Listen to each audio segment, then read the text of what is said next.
Hello friends, ನಮಸ್ತೆ. Welcome to Nagaveni Achar's recipes. Millets ಬಳಸ್ಕೊಂಡು super ಆಗಿರುವಂಥ ಒಂದು ಹೆಲ್ತಿ ಕಟ್ಲೆಟನ್ನು ಮಾಡೋದು ನೋಡೋಣ ಇವತ್ತು. ಇದಕ್ಕೆ 1 ಕಪ್ಪಷ್ಟು ಸಾಮೆ ರೈಸನ್ನು ಬೇಯಿಸಿರುವಂಥದ್ದು ತೊಗೊಂಡಿದ್ದೀನಿ. ಇದು ಮಧ್ಯಾಹ್ನ ಮಾಡಿಟ್ಟಿರುವಂಥ ಸಾಮೆ ರೈಸ್. ಇದನ್ನು ಬಳಸ್ಕೊಂಡು ಡಿನ್ನರ್ ಪ್ರಿಪ್ರೇಷನ್ ಮಾಡ್ಕೊತಾ ಇದ್ದೀನಿ. 1 ಕಪ್ಪಷ್ಟು ಸಾಮೆ ರೈಸ್ಗೆ ಅರ್ಧ ಕಪ್ಪಷ್ಟು ಬೇಯಿಸಿಟ್ಕೊಂಡಿರುವಂಥ ಸ್ವೀಟ್ ಕಾರ್ನ್ ಮತ್ತು ಹಸಿಮೆಣಸಿನ್ಕಾಯಿ ಚೂರುಗಳು ಸ್ವಲ್ಪ, ಈರುಳ್ಳಿ 1 ಕಪ್ ಆಗುವಷ್ಟು ಹಾಕ್ಕೊಳ್ಳಿ, ಸಣ್ಣದಾಗಿ ಕಟ್ ಮಾಡಿರುವಂಥದ್ದು. ಕ್ಯಾರೆಟ್ ತುರಿ 1 ಟೀ ಸ್ಪೂನಷ್ಟು ತುರಿದಿಟ್ಕೊಂಡಿರುವಂಥ ಶುಂಠಿ, 1 ಹಿಡಿಯಷ್ಟು ಕೊತ್ತಂಬರಿ ಸೊಪ್ಪು, ಹಾಗೆಯೇ ರುಚಿಗೆ ತಕ್ಕಷ್ಟು ಉಪ್ಪು. ಬ್ಲ್ಯಾಕ್ ಪೆಪ್ಪರ್ ಪೌಡರ್ ಅರ್ಧದಿಂದ 1 ಟೀ ಸ್ಪೂನಷ್ಟು ನೀವು ಬಳಸ್ಕೋಬೋದು. ಬೈಂಡಿಂಗ್ಗೋಸ್ಕರ 2 ಟೀ ಚಮಚದಷ್ಟು ಕಡಲೆ ಹಿಟ್ಟನ್ನು ಬಳಸ್ತಾ ಇದ್ದೀನಿ. ಹಾಗೆಯೇ ಅರ್ಧ ಹೋಳಷ್ಟು ನಿಂಬೆ ರಸ ಸೇರಿಸ್ಕೊಳ್ಳೋಣ. ಇದಕ್ಕೆ ಇನ್ನೂ ನೀವು ಯಾವ ತರಕಾರಿಗಳು ನಿಮ್ಗೆ ಇಷ್ಟನೋ ಅದನ್ನು ಸಣ್ಣದಾಗಿ ಕಟ್ ಮಾಡಿ ಸೇರಿಸ್ಕೋಬೋದು.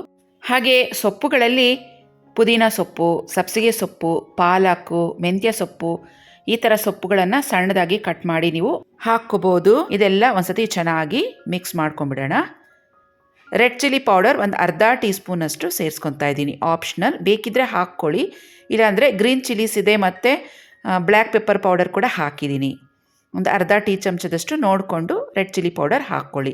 ಇದೆಲ್ಲ ಚೆನ್ನಾಗಿ ಕಲಸಿದ ಮೇಲೆ ಉಂಡೆಗಳಾಗಿ ಮಾಡ್ಕೊಳ್ಳೋಣ. ಮೀಡಿಯಮ್ ಸೈಜ್ನಲ್ಲಿ ಕಟ್ಲೆಟ್ ಥರ ಅಂಗೈ ಮೇಲೆ ಇಟ್ಕೊಂಡು ಫ್ಲ್ಯಾಟ್ ಮಾಡ್ಕೋಬೇಕು. ಈ ರೀತಿಯಾಗಿ ಕೈಗೇನಾದರೂ ಅಂಟ್ಕೊತಿದೆ ಅಂದರೆ ಕೈನ ನೀರಲ್ಲಿ ತೇವ ಮಾಡ್ಕೊಳ್ಳಿ. ನಾವಿದು ವೆಯ್ಟ್ ಲಾಸ್ಗೋಸ್ಕರ ಮಾಡ್ತಿರುವಂಥ ಡಯಟ್ ರೆಸಿಪಿ, ರಾತ್ರಿ ಡಿನ್ನರ್ಗೆ ಬಳಸುವಂಥದ್ದು. ಹಾಗಾಗಿ ಹೆಚ್ಚಾಗಿ ನಾವು ಎಣ್ಣೆ ಬಳಸುವಂಥ ಅವಶ್ಯಕತೆ ಇಲ್ಲ. ಕೇವಲ ಅರ್ಧದಿಂದ 1 ಟೀ ಚಮಚದಷ್ಟು ಎಣ್ಣೆಯನ್ನು ಬಳಸ್ಕೊಂಡು ಈ ರೆಸಿಪಿನ ಮಾಡ್ತಾಯಿದ್ದೀನಿ.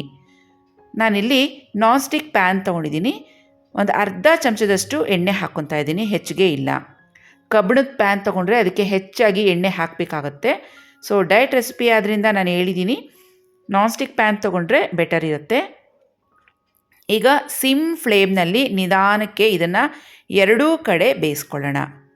ನೋಡಿ, ತುಂಬ ಕ್ರಿಸ್ಪಿ ಆಗಿರುವಂಥ ಮಿಲೆಟ್ಸ್ ಕಟ್ಲೆಟ್ ರೆಡಿಯಾಗಿದೆ.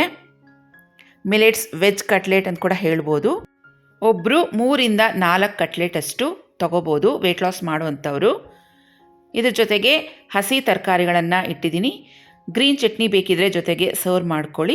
ಫ್ರೆಂಡ್ಸ್, ಈ ರೆಸಿಪಿ ಇಷ್ಟ ಆಗಿದ್ರೆ ನಮ್ಮ ವಿಡಿಯೋಗೆ ಒಂದು ಲೈಕ್ ಮಾಡಿ, ನಿಮ್ಮ ಫ್ರೆಂಡ್ಸ್ಗೆ ಈ ವಿಡಿಯೋನ ಶೇರ್ ಮಾಡಿಕೊಂಡು ನಮ್ಮ ಚಾನಲನ್ನು ಸಬ್ಸ್ಕ್ರೈಬ್ ಮಾಡ್ಕೊಳ್ಳಿ. ಮತ್ತೆ ಭೇಟಿಯಾಗೋಣ ಇನ್ನೊಂದು ಸೂಪರ್ ಆಗಿರೋ ವಿಡಿಯೋ ಜೊತೆಗೆ. ಅಲ್ಲಿವರೆಗೂ ಟೇಕ್ ಕೇರ್. ಬಾಯ್ ಫ್ರೆಂಡ್ಸ್, ನಮಸ್ತೆ.